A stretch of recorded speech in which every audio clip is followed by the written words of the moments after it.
Hello students, कैसे हैं सभी लोग। जय हिंद।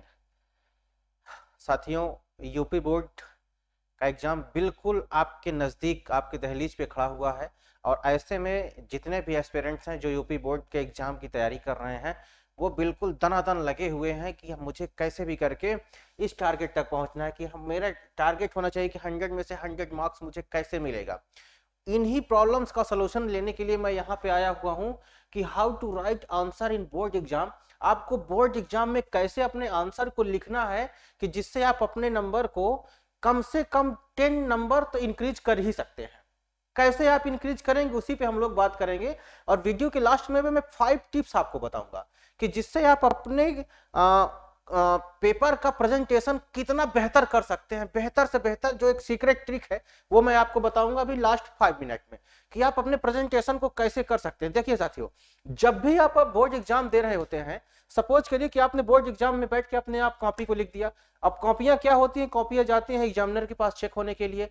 सपोज करिए कि आप एग्जामिनर हैं और एग्जामिनर के तौर पे अगर जब आप होंगे, आप किसी कॉपी को आप चेक कर रहे होंगे, आपको दिन भर कॉपी ही चेक करना है। मान लीजिए कि आप सुबह से शाम तक 8 घंटे की जो आपकी ड्यूटी होगी उसमें आप सिर्फ कॉपी ही चेक करेंगे। कॉपी को चेक करते समय आप बार बार उन्हीं क्वेश्चन से गुजर रहे होते हैं, सारे बच्चे उन्हीं क्वेश्चन का आंसर दिए हुए होते हैं। आप करेंगे क्या कि आपका ये टारगेट होना चाहिए कि एग्जामिनर को बहुत ज्यादा इरिटेट ना होना पड़े, बहुत ज्यादा परेशान ना होना पड़े। यकीन जान लीजिए कि आपको नंबर तभी अच्छा मिलेगा जब एग्जामिनर आपसे बिल्कुल खुश होगा। और खुश का मतलब उसे बहुत ज्यादा परेशान ना होना पड़े और आपके आंसर को पढ़ने में उसको दिक्कत ना हो, वहीं पे वो आपको आंसर अच्छा, नंबर अच्छा दे जाएगा। और अगर उसको परेशान होना पड़ा, बहुत दिमाग लगाना पड़ा, सोचना पड़ा कि भाई ये क्या लिखा हुआ है, किस क्वेश्चन का आंसर लिखा हुआ है, तब आप समझिए कि वहीं पे नंबर कटना शुरू हो जाता है।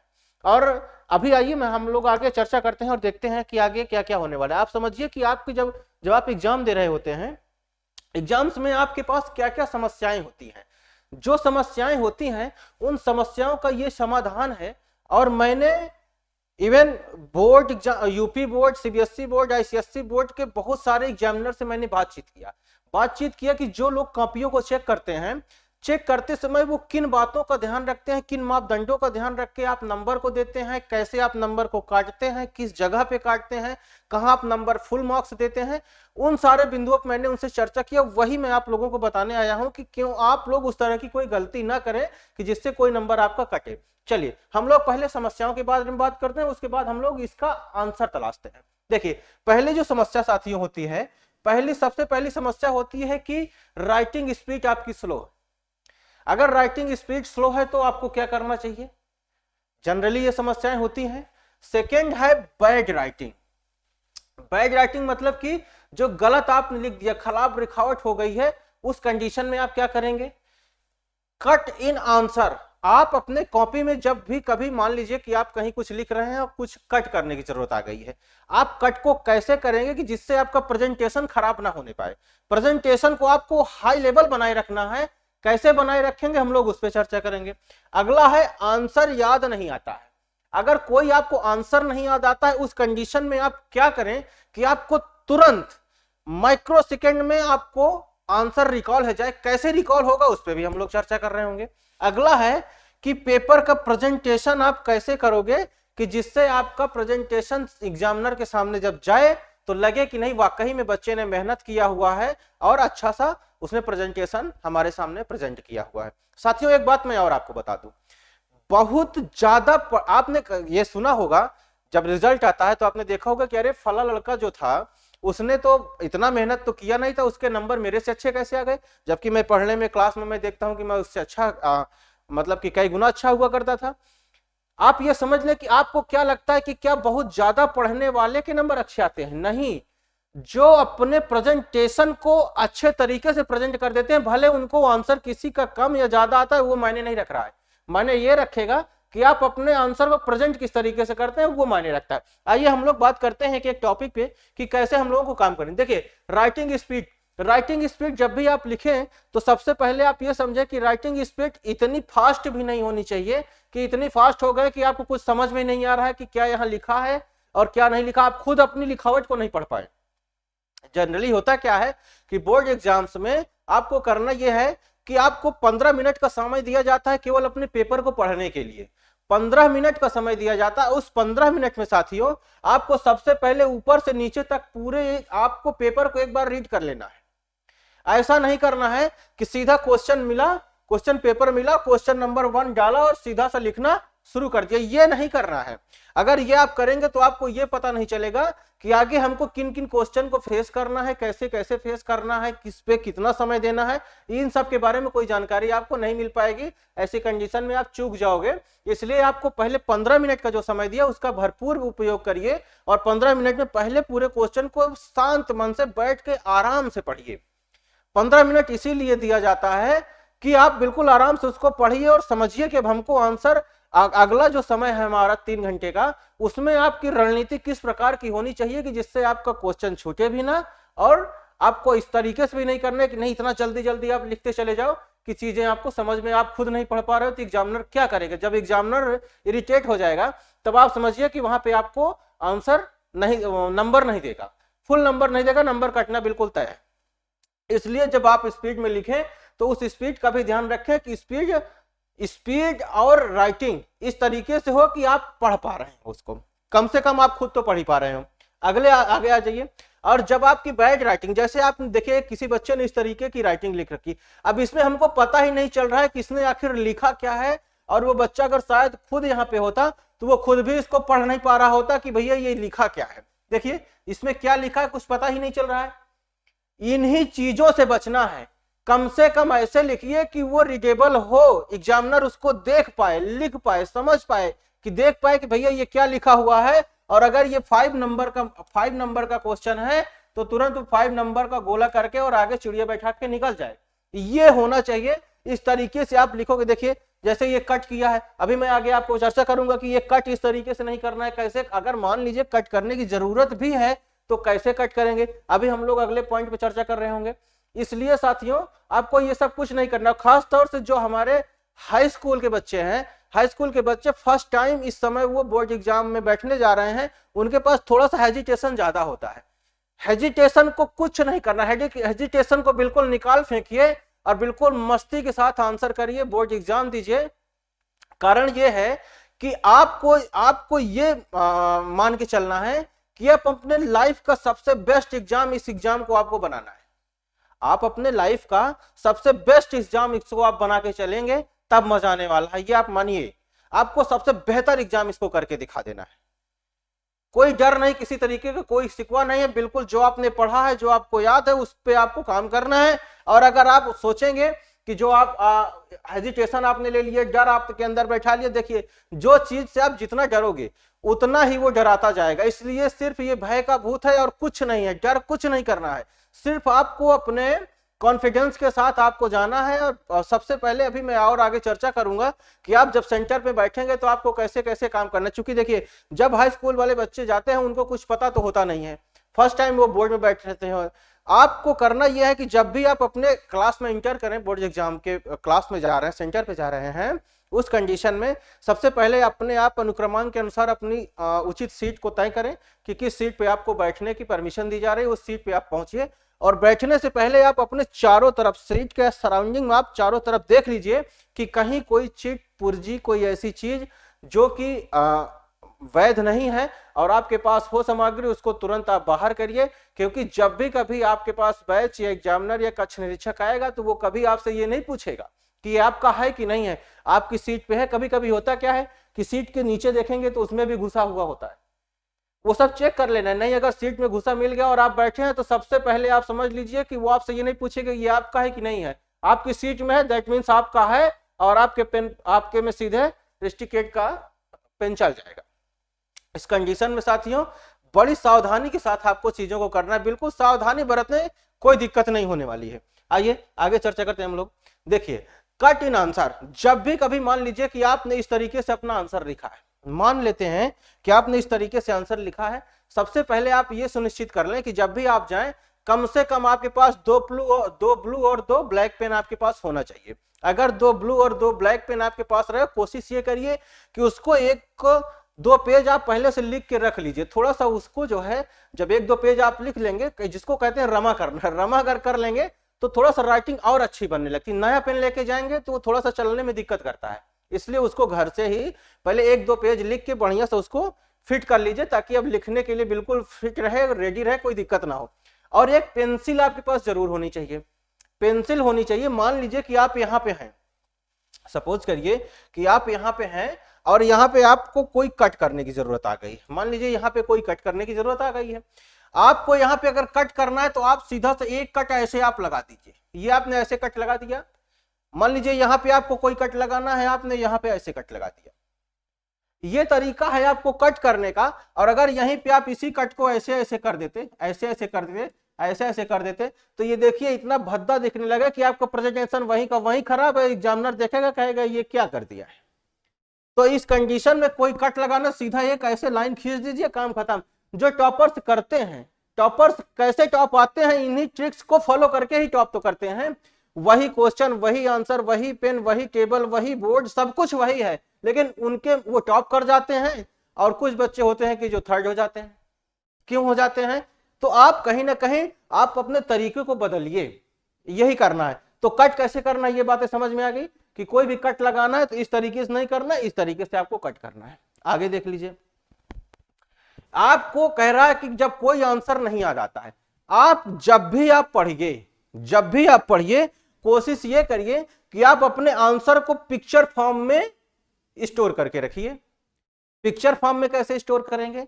मान लेते हैं तो साथियों कि मैंने अपने चैनल पे कई चीजें आपको बता रखी हैं कि पिक्चर फॉर्म में आपको कैसे किसी चीज को स्टोर करना है।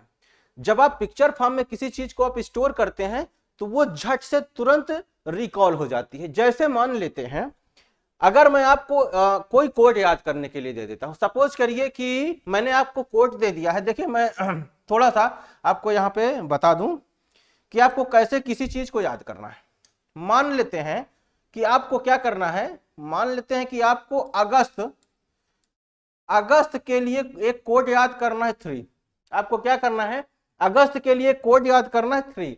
अब आप एग्जाम टाइम में कैसे करें कि ये 3 आपको तुरंत रिकॉल हो जाए, कि अगस्त आए और 3 आपको दिखाई दे जाए। तो अगस्त, इसको याद करने के लिए 3 को इस तरीके से पिक्चर फॉर्म में आप स्टोर कर लीजिए कि अगस्त में 15 अगस्त होता है और 15 अगस्त में तिरंगा फहराया जाता है।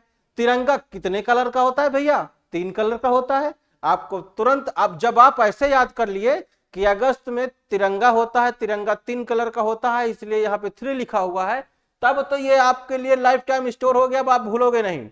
लेकिन अगर आप ऐसे रखते रह जाओ अगस्त 3 अगस्त 3 अगस्त 3, तो आप जितना याद करोगे उतना ही ये भूलता जाएगा। साथियों एक चीज आप बिल्कुल तय मान लीजिए, जितने भी बच्चे हैं यहाँ पे, मैं सबके चैलेंज करता हूं, जिस चीज को आप जितना याद करने की कोशिश करोगे उतना ही वो भूलेगा, और जिसको आप जितना भूलने की कोशिश करोगे उतना ही वो चीज आपको याद आएगी। मेरी बात से सहमत है कि नहीं? कुछ लोग रियलिटी में प्रैक्टिकल कर रहे होंगे। आप सोचिए, आप किसी को भूलना चाहते हैं ना? क्या कभी आप भूल पाए हैं? नहीं भूल पाएंगे। कारण उसका यही है कि आप जिसको जितना भूलना चाहोगे वो उतना ही आपको याद आएगा। इसलिए किसी चीज को याद नहीं करना है, याद करने वाली सामग्री को कभी सर पे नहीं रखना है, याद करने वाली सामग्री को हमेशा अपने पैरों में रखना है, तभी वो आपको याद रहेगी। आपको मान लेते हैं, आपको मैं मान लेता हूं कि यहाँ पे आपको मई याद करना है। मई के लिए आपको मान लेता हूं मैं कोड, आपको 5 याद करना है। 5 मई के लिए आप कैसे याद करोगे? सॉरी, मई के लिए हम लोग 2 याद करते हैं। हमारा एक, मान लीजिए यही 5 के लिए ही याद करना होगा।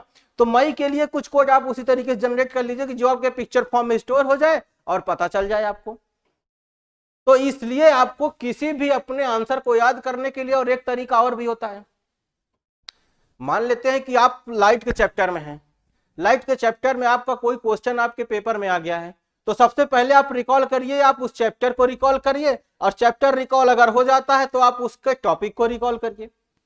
टॉपिक को रिकॉल करेंगे। अच्छा एक चीज और आप समझें, जब आप मान लेते हैं कि आपको कोई चैप्टर रिकॉल हुआ ही नहीं, मान लेते हैं कि कोई क्वेश्चन आ गया, कोई डेफिनेशन आ गई, आपको डेफिनेशन याद नहीं आ रही है, उस कंडीशन में आप क्या करोगे? उस कंडीशन में क्या आपको आंसर को अपने छोड़ देना है? नहीं छोड़ना है। उस कंडीशन में आपको अपने आंसर को नहीं छोड़ना है। करना क्या है? जो भी उसके बारे में थोड़ा सा भी आपको याद आ रहा है, जो जितना याद आ रहा है उतना आपको लिखने की कोशिश करना है। और जब भी आप इस तरीके के क्वेश्चन का आंसर करें, किस तरीके का, कि जिनका आपको आंसर याद नहीं आ रहा है, उसके तरीकों के आंसर को आप कभी भी पॉइंट वाइज में आंसर नहीं करिएगा कि आप पहला पॉइंट ये, दूसरा, क्योंकि ये चीजें हाईलाइट रहेंगी, ये दिखेंगी। इस तरीके की चीजें जब भी आ जाएंगी, आपको करना क्या है, पैराग्राफ के फॉर्म में उसको लिखना है, पैराग्राफ के फॉर्म में लिखना है। और कोशिश ये करना है कि ऊपर एक दो लाइन बिल्कुल ठीक ठाक उसी से रिलेटेड होना चाहिए, आगे 19-20 है तो भी चलेगा। इसलिए हमेशा आपको ऊपर की तरफ की चीजें थोड़ी सी सही रखनी है, पैराग्राफ के फॉर्म में रहेगा तो एग्जामिनर कभी भी आपको पूरा आंसर आपका नहीं पढ़ता है। एग्जामिनर्स ने मुझे जो बताया कि हम लोग कभी भी पूरा आंसर नहीं पढ़ते हैं, केवल ये देखते हैं कि बच्चे की राइटिंग कैसी है, उस सब्जेक्ट के बारे में लिखा है, कैसे लिखा है, बस डेफिनेशन देख लिया। और जब भी कभी आप कोई चीज, आप मान लीजिए आपने यहाँ पे किसी लाइट चैप्टर के बारे में आप पढ़ रहे हैं या किसी चैप्टर को आप पढ़ रहे हैं और लिख रहे हैं, उसमें से जो इंपॉर्टेंट चीजें हैं, इंपॉर्टेंट चीज को ब्लैक से आप अंडरलाइन कर दीजिए। तो अंडरलाइन जब भी आप कर रहे होंगे तो वो चीजें अलग से हाईलाइट होती दिख रही होंगी, और हाईलाइट होती दिखेंगी तो एग्जामिनर को चीजों को समझने में ज्यादा आसानी हो जाएगी, चीजों को समझने में ज्यादा आसानी हो जाएगी और पता चल जाएगा। जैसे मान लेते हैं कि आप किसके बारे में लिख रहे हैं, आप लिख रहे हैं हड़प्पा के बारे में लिख रहे हैं, हड़प्पा के बारे में आप लिख रहे हैं, हड़प्पा के बारे में आप लिखते हैं, मान लीजिए हड़प्पा की खुदाई कब हुई, कैसे हुई, तो उसका सन वगैरह है या उसको खुदाई किसने की है, खोज किसने की है, उसको आप अगर अंडरलाइन कर देंगे तो एग्जामिनर की नजर सीधा उस पर पहुंचेगी, और उस पर पहुंचेगी तो तुरंत वो समझ जाएगा कि चीजें अच्छी लिखी, बाकी क्या लिखा हुआ था पता नहीं है, बस सीधा सा जितने नंबर का है उतने नंबर को चिड़िया बैठाएगा और आगे चला जाए, क्योंकि उसके पास इतना टाइम नहीं है भैया। उसको भी कॉपी जांचने के पैसे मिलते हैं, जितने नंबर आप कॉपी जांचेगा उतना ही उसको पैसा मिलेगा। इसलिए आपको यही ध्यान रखना है कि एग्जामिनर्स कहीं से भी आपसे रुष्ट ना होने पाए, दुखी ना होने पाए, परेशान ना होना पड़े। जितना कम आप कोशिश करिए कि मेरी कॉपी को वो कम से कम समय में कैसे जांच पाएगा, उस हिसाब से आपको अपनी कॉपी को लिखना है। और जितना यकीन जान लीजिए कम से कम समय में एग्जामिनर आपकी कॉपी को जांचेगा, उतने कम से कम समय में ही वो आपका आंसर, आपको नंबर अच्छा देगा, उतने में ही आपको अच्छा नंबर। जितना ज्यादा समय उसको लगाना पड़ जाएगा उतना वो इरिटेट हो जाएगा और परेशान हो जाएगा। एग्जामिनर वैसे भी घर से लड़ झगड़ के आता ही है, परेशान, उसके पास ऐसे भी समस्याएं बहुत सारी होती हैं। एक समस्या आपकी कॉपी अगर बन जाती है तो आप समझिए कि फिर वो नंबर काटेगा। और अगर कहीं वो आपकी कॉपी को देख के अपने घर की समस्या भूल जाएगा तो आप समझिए कि जबरदस्त नंबर देके और आपसे खुश हो जाएगा, कहेगा ले बेटा जा जी ले अपनी जिंदगी। तो इसलिए साथियों हमेशा आपको कोशिश यही करनी है। आइए अब हम लोग बात करते हैं कि आपको अपना प्रेजेंटेशन कैसे, अपना प्रेजेंटेशन आपको अच्छा रखना है। उसके लिए जो 5 सीक्रेट ट्रिक्स हैं उनके बारे में हम लोग चर्चा करते हैं कि आपको अपना प्रेजेंटेशन कैसे अच्छे से अच्छा बना के चलना है। देखिए आपको अपना प्रेजेंटेशन अच्छा करने के लिए सबसे पहला बात तो आपको यह ध्यान रखना है कि आपको कहीं भी शॉर्टकट का यूज नहीं करना है, शॉर्ट फॉर्म का यूज नहीं करना है।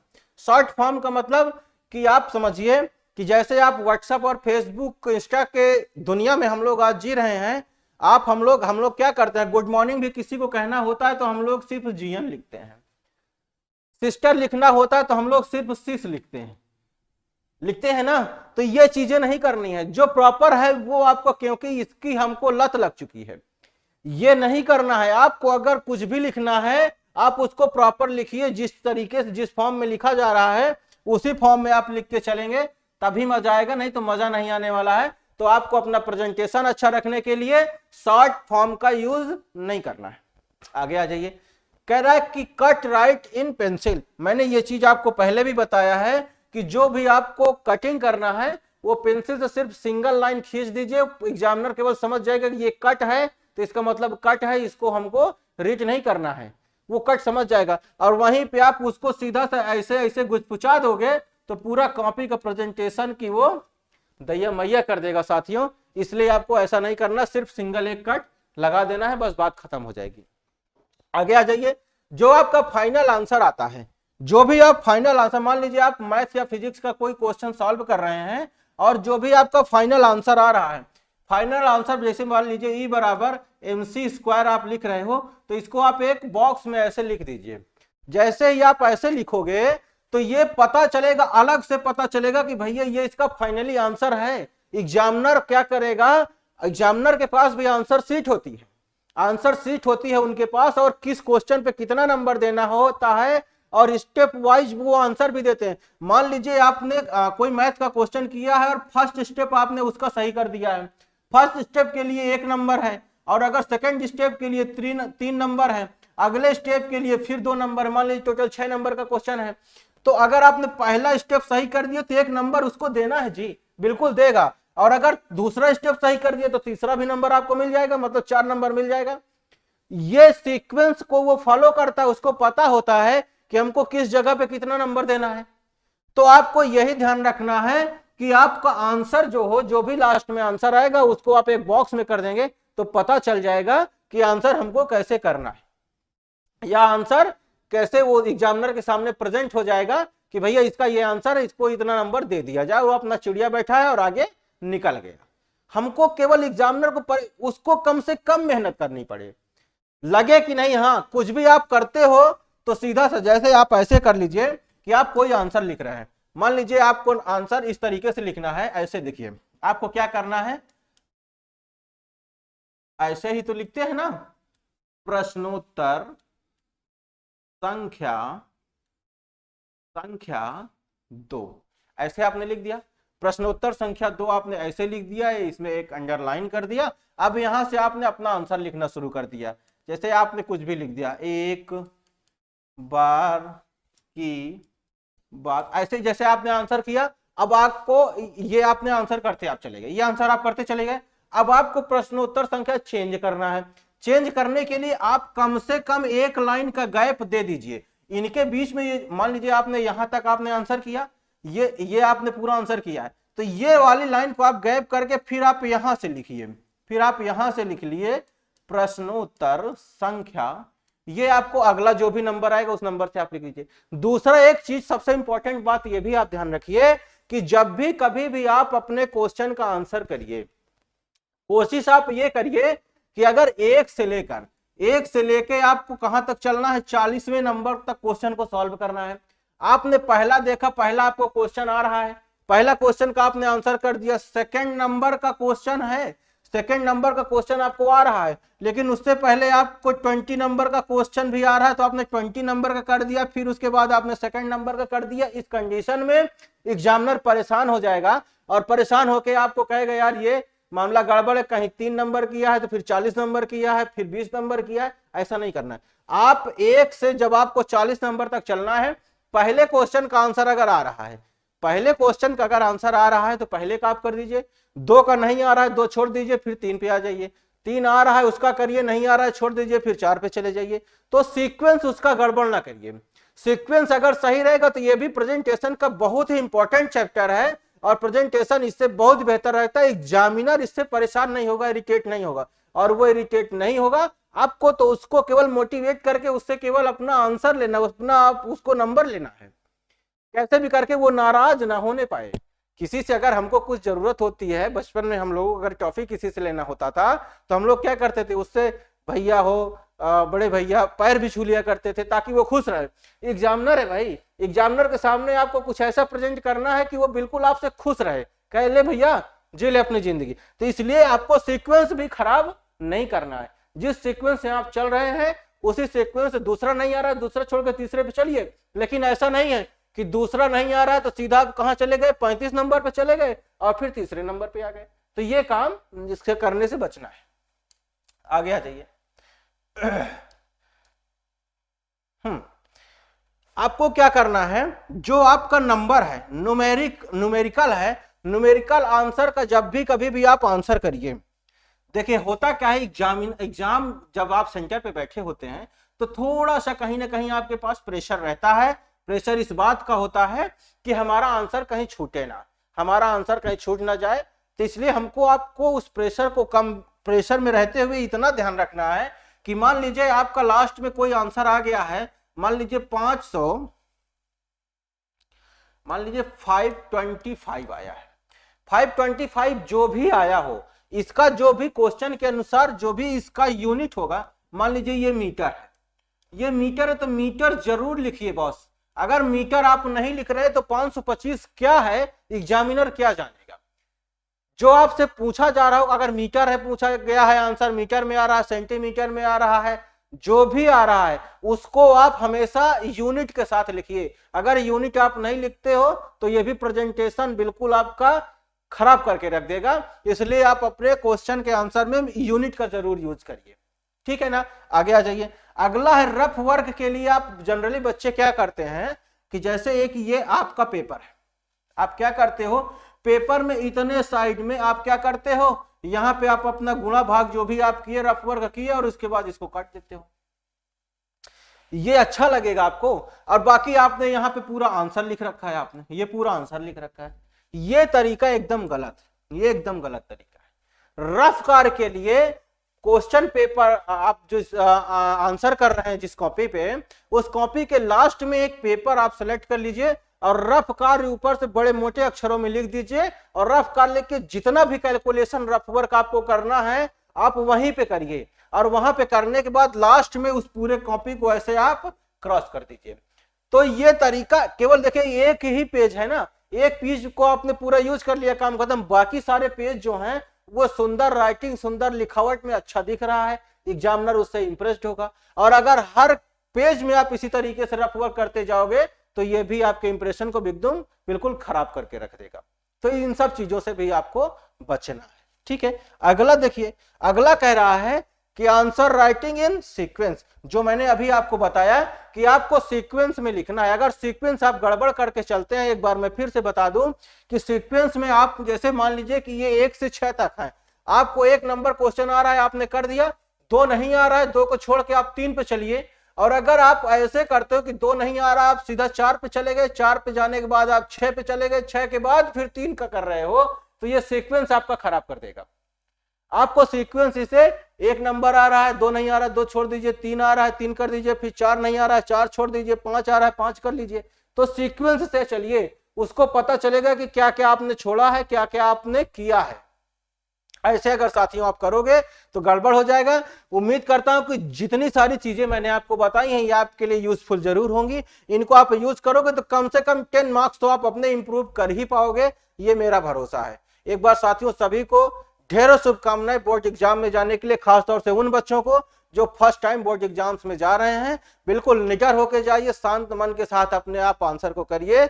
मेरी शुभकामनाएं आपके साथ में है, मेरी टीम की पूरी शुभकामनाएं आपके साथ में है। आप अच्छा करके आओगे और आपकी कोशिश ये होनी चाहिए कि आप अपने इस एग्जाम को अपने लाइफ का सबसे बेस्ट एग्जाम साबित करके दिखाना है। और अगर आपने सबसे बेस्ट एग्जाम साबित कर दिया तो एग्जामिनर भी आपको आपके लाइफ का सबसे बेस्ट नंबर देके जाएगा, ये मेरा भरोसा है। चलिए साथियों, फिर हम लोग मिलते हैं कुछ नए जुनून और नए जोश के साथ।